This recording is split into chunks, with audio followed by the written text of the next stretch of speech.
در حدیث ابو داود با سند صحیح آمده است که دو نفر جوانها آمده از پیامبر صلی الله علیه و سلم زکات طلب میکنند.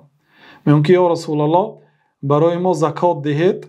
پیامبر صلی الله علیه و سلم فرفع فینا البصر و خفضه، چشمشون به آنها دوختند، نظر کردند و چشمشون بالا کرده با پایان کردند، یا مراتب نظر کردند و بعد گفتند که این شئتما اعطیتکما، اگر خواهیتان میتیم زکات. گفتند زکات در دست پیامبر صلی الله علیه و سلم است، اگر خواهید میدهم. گفتند ولا حظ فیها لغنی ولا لقوی مکتسب، لیکن خوب دانید که در این زکات نصیبه نیست با آن آدمی که بای هست، یعنی بی حاجت است از زکات، حاجت به زکات ندارد، و قوی مکتسب، آن آدمی که با قوت است و کار کرده میتوند. هر کسی که قوت دارد و گدایی میکنه، مثلا گدایی که عموما حرام است، ولی یک آدم قدرتی کار کردن دارد، سلامتی دارد، جوان است، مهنت کرده میتوند، به او زکات داده نمیشد، یعنی او باید کار کند. برای همین گفتن که خواهی میتیم،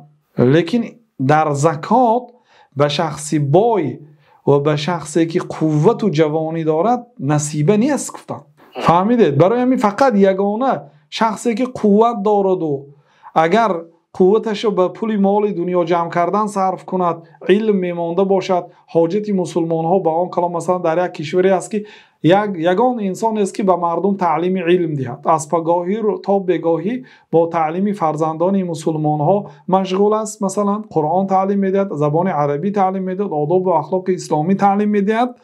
برای او میتوانیم از زکات دهیم، او میتواند کار کند، لیکن اگر او کار کند درس مردم میماند، مسلمان ها محتاج هستند، مثلا در این حالت میشود زکات داده.